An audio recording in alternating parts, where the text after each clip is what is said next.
தொடர்ந்து விருந்தினர்களோடு பேசலாம். திருமிக ஆண்டாள் பிரியதர்ஷினி, இப்போ தமிழ்நாட்டில் திமுகவுக்கு இருக்கக்கூடிய நம்பிக்கை நாடு முழுக்க அதே அளவுக்கு இருக்கா? நிச்சயமா. ஏன்னா தமிழ்நாட்டில் இப்போ வந்த இந்த திராவிட மாடல் ஆட்சிங்கிறது ஒரு 3 வருஷம் முடிச்சிருக்கோம்.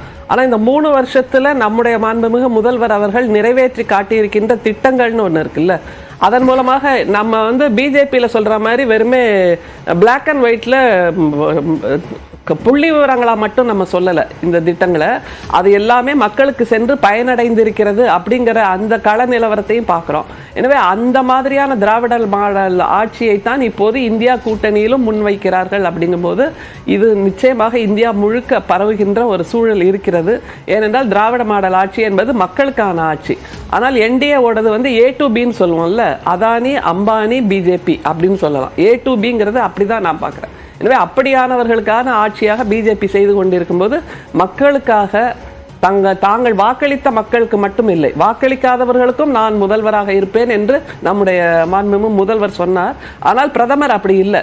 அவர் ஒரு சாராருக்காக மட்டுமே உழைத்து கொண்டிருக்கிறார். அந்த ஒரு சாரார் யாருன்னா அவருடைய நண்பர்கள் அல்லது அந்த 3% மக்கள் என்று நிச்சயமாக சொல்லலாம். மற்ற எல்லோரையும் அழித்தொழிக்கின்ற திட்டங்களைத்தான் அவர் தன்னுடைய ஆட்சியில் முன்வைத்தார். எனவே திராவிட மாடல் ஆட்சியின் நீட்சியாக இப்போது இந்தியா முழுக்க இந்தியா கூட்டணி சொல்லுது. ஆனா திராவிட மாடல் ஆட்சியை நாங்க எடுத்துக்கிறோம் அப்படின்னு இந்தியா கூட்டணியில் இருக்கக்கூடிய மற்ற முக்கிய தலைவர்கள் யாருமே இதுவரைக்கும் சொல்லல.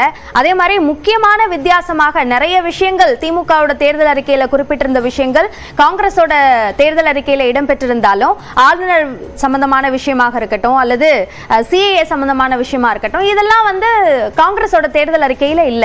சனாதனம் அந்த விவகாரத்துல காங்கிரஸ் தள்ளியே இருந்ததை பார்க்க முடிஞ்சது. அப்படி இருக்கும்போது இந்த திராவிட மாடல் ஆட்சியோட நீட்சியாக அது இருக்கும் அப்படின்னு நீங்க எந்த நம்பிக்கையில சொல்றீங்க? சனாதனம்ங்கிறத ஒரு பெரிய இஷ்யூவா பேச வேண்டிய அவசியமே இல்லை. இந்த சனாதனம் என்கின்ற வார்த்தையை வைத்துத்தான் மத ஊசியை பிஜேபி போட்டுக்கிட்டே இருக்கு திரும்ப திரும்ப இந்திய மக்களுக்கு. அந்த மதம் என்கின்ற போதையை ஊசியை, அந்த போதை மருந்து ஊசியை போட்ட உடனே மீதி எல்லாம் மறத்து போச்சு. பசி மறத்து போகுது, வேலையின்மை மறத்து போகுது, தங்களுக்கான வாழ்வாதாரம் இல்லை என்கின்ற நிலையும் மறத்து போகின்ற அளவுக்கு மக்களை வைத்திருக்கிறார்கள். ஆனால் சனாதனம்ங்கிற ஒரு விஷயம் அது மேண்டேட்டரி கிடையாது. மதம் என்பதோ சமயம் என்பதோ கடவுள் வழிபாடு என்பதோ கோயிலுக்கு போறது என்பதோ சாமி கும்பிடுறது என்பதோ மேண்டேட்டரி கிடையாது. It's optional. இன்னைக்கு போலேனா கூட நாளைக்கு போய்க்கலாம் கோயிலுக்கு, அடுத்த வருஷம் போய்க்கலாம். ஆனா பசிக்குதுன்னு வைங்க, இப்போ உங்களுக்கு பசிச்சா நீங்க உடனே சாப்பிட்டாகணும்.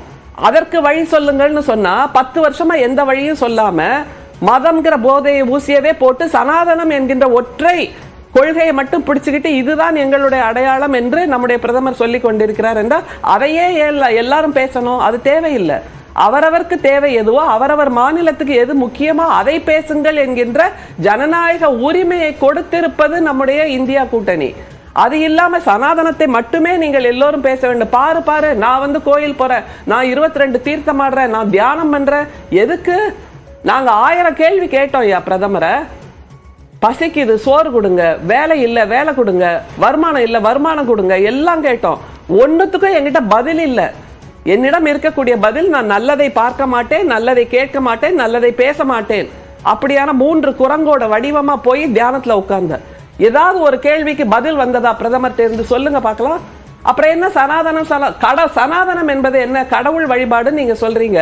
ஆனால் மக்கள் சேவை தான் மகேசன் சேவை என்பதை புரிந்து கொள்ள மறுக்கிறார்கள் என்டிஏ கூட்டணியினர். அதனால் அதை ஒரு பெருமையா உங்களோட கிரீடமா பேசாதீங்க. சரி, நான் இதற்கான பதில திரு எஸ்ஜி சூர்யா கிட்ட வாங்கல. இப்போ போலரைசேஷன் அப்படின்ற ஒரு விஷயமாகத்தான் அதை தான் தன்னோட பிரச்சார வியூகமா பாஜக முன்னெடுத்ததா? இப்போ முதல்ல திராவிட மாடல் ஆட்சி மிகப்பெரிய ஆட்சி, மக்கள் எல்லாம் சந்தோஷமாக இருக்காங்க, இந்தியா முழுக்க அதை கொண்டாடுறாங்கன்னா இங்கேருந்து ஒரு திமுக தலைவரையாச்சும் வேறு ஏதாச்சும் மாநிலத்திற்கு இந்த திராவிட மாடல் ஆட்சி பெருமைகளை பேசுவதற்கு அந்த கூட்டணியில் இருக்கக்கூடியவர்கள் கூப்பிட்டார்களா அப்படின்றது முதல் கேள்வி. மற்ற தலைவர்கள் விட்டுடலாம். முதலமைச்சர் ஒரு மிகப்பெரிய முகமாக கருதுனீங்கன்னா எந்த மாநிலத்திற்கு இந்த கூட்டணியினர் தேர்தல் பிரச்சாரத்துக்கு அழைத்தார்கள்? ஏன் எங்குமே போகவில்லை? வட இந்தியா இல்லைன்னா கூட பரவாயில்ல, குறைந்தபட்சம் தென்னிந்தியாவிலாச்சும் பல பிரச்சாரங்களுக்கு கூப்பிட்டுருக்கலாம். இரண்டாவது, ரேவந்த் ரெட்டி தெலுங்கானாவினுடைய முதலமைச்சர். அவர் சொல்கிறார், இவர்கள் இந்தியா கூட்டணின்னு சொல்லக்கூடிய அந்த இந்தி கூட்டணியில் இருக்கக்கூடிய ரேவந்த் ரெட்டி உதயநிதி ஸ்டாலின் அவர்களை கைது செய்ய வேண்டும், இவ்வாறு பேசியது தவறு, ஒரு மதத்தை புண்படுத்துமாறு பேசுறது யார் பேசினாலும் அது தவறுதான், அவரை கைது செய்ய வேண்டும்னு இவங்க கூட்டணியில் இருக்கக்கூடிய முதல்வரே இவர்களுடைய உதயநிதி ஸ்டாலின் அவர்களை பற்றி கருத்து சொல்லியிருக்காங்க. அப்போ சனாதன தர்மத்திற்கு எதிராக பேசினது தவறுன்னு பிஜேபி மட்டும் சொல்லல, மம்தா பானர்ஜி சொல்லியிருக்காங்க, அகிலேஷ் யாதவ் சொல்லியிருக்காங்க. இவர்களுக்கு இப்ப ராமர் கோயில் பிரச்சனையை பேசும்போது ராமர் கோயிலை கட்டுவோம் என்பது நாங்கள் 1980 கட்சி ஆரம்பித்த காலத்திலிருந்து எங்கள் வாக்குறுதிகளில் ஒன்றாக இருக்கிறது. இப்ப கடந்த தேர்தலிலே 2019 தேர்தலிலே திமுக உட்பட எதிர்க்கட்சிகள் எல்லாரும் என்ன சொன்னாங்கன்னா, நீங்க ராமர் கோயிலை சொல்லி சொல்லி ஓட்டு வாங்குறீங்களே தவிர இது வரைக்கும் கோயில் கட்டிட்டீங்களா, இனி 100 வருஷம் ஆனாலும் இந்த கோயிலை கட்ட மாட்டீங்க, ஏன்னா அது உங்களுக்கு வந்து தேர்தலுக்கு தேவைப்படுது, அதனால நீங்க அதுக்கு ஒரு தீர்வு கொடுக்கவே மாட்டீங்கன்னு பிரச்சாரம் பண்ணாங்க. ஆனா இன்று அந்த கோவிலை ஒரு மடியாக ஒரு 500 ஆண்டு கால போராட்டத்திற்கு பிறகு, சட்ட போராட்டத்திற்கு பிறகு இன்று கட்டி முடிக்கப்பட்டு நாளொன்றிற்கு லட்சக்கணக்கான மக்கள் போய்கொண்டு இருக்கிறாங்கன்னா, எங்கள் பிரச்சாரத்தில் எங்களுடைய தேர்தல் அறிக்கையில் 30-40 ஆண்டுகளாக சொல்லிட்டு இருக்க ஒரு விஷயத்த முடிச்சதை நாங்கள் மக்கள்கிட்ட சொல்லதான் செய்வோம். இதுல ஒரு தப்புமே கிடையாது. இரண்டாவது, கோயிலை இடிப்பார்கள் அப்படின்னு அதுதான் வந்து போலரைசேஷன் அப்படின்னு சொல்றாங்க. அந்த ஒரு விஷயத்தை பிரதானப்படுத்தி இந்த தேர்தலை சந்திக்க வேண்டிய அவசியம் என்ன? நானும் பலமுறை சொல்லியிருக்கேன். இப்ப பிரதமர் உரைகளை நீங்க எடுத்துட்டீங்கன்னா அந்த கான்ட்ரவர்ஷியா விஷயங்கள் வந்து எதிர்கட்சிகளுக்கு பதில் சொல்றதுன்றது அரசியல் தேவையான ஒண்ணு. அது குறைந்த காலகட்டத்தில், மீதி காலகட்டத்தில் அவர் எப்பயுமே சொல்றது, ஆட்சிக்கு வந்த உடனே இருந்திருக்கிறோம், எவ்வளவு வீடுகளுக்கு வந்து கேஸ் இணைப்புகளை கொடுத்திருக்கிறோம், எவ்வளவு வீடுகள் கட்டி கொடுத்திருக்கிறோம், எவ்வளவு வீடுகளுக்கு குடிநீர் குழாய் இணைப்புகளை கொடுத்திருக்கிறோம், இதுதான் எங்களுடைய வெற்றிக்கான முக்கியமான விஷயமே. அந்த லால் பாத்தின்னு சொல்லக்கூடிய பயனாளிகள், பல்வேறு நலத்திட்டங்களுடைய பயனாளிகள், பலமுறை நம்ம சொல்லியிருக்கோம், தமிழகம் மற்றும் தென் மாநிலங்களே பெரும்பான்மையான வளர்ச்சியடைந்த மாநிலங்கள் தான். ஆனால் வட மாநிலங்கள் பல குறியீடுகளில் இன்னைக்கும் பின்தங்கி இருக்கக்கூடிய மாநிலங்கள்.